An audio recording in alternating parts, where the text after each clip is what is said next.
Hi everyone, my name is Umi with Web Design & Company, and today we have with us Scott Dolson from Evervest Home Buyers. Hi, Umi. How are you today? I'm good. How are you doing? I'm doing great. Thank you. All right. Well, Scott, I've got a question for you. Sure. So, can homeowners sell their home during the probate process? During the process, yes.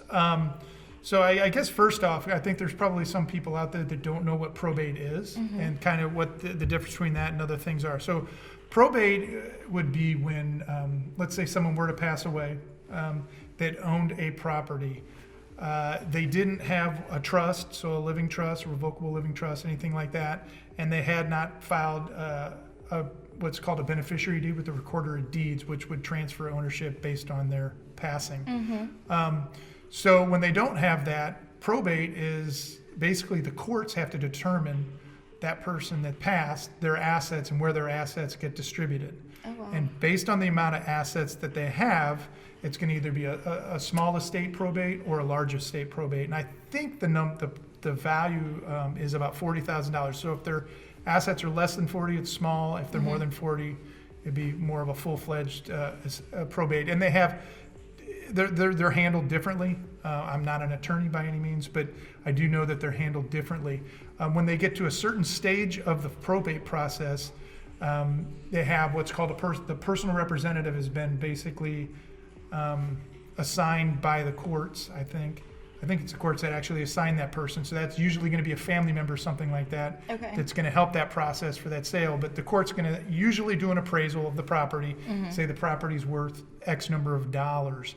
And now usually the personal rep's going to go out and try to find somebody that's going to be willing to purchase that property, whether it's a family member, a buyer of some sort, or maybe that asset would just get transferred over to a family member for that value, depending on the size of the estate. But if they're looking to sell it, then yes, at that stage of the process of the probate, they would be able to sell it. Okay. But if they were pre-probate, if they're looking to sell it, what's called clear title, in other words,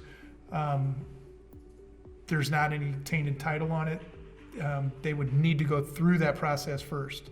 So if someone were to pass, again, without the trust, without the beneficiary deed in our area, yes, they're going to have to go through that probate process first, which is a common misconception with people. People think if you just filled out a simple will and say, hey, I want my house to go to X, that really doesn't work. So you need a trust or a beneficiary deed or the probate.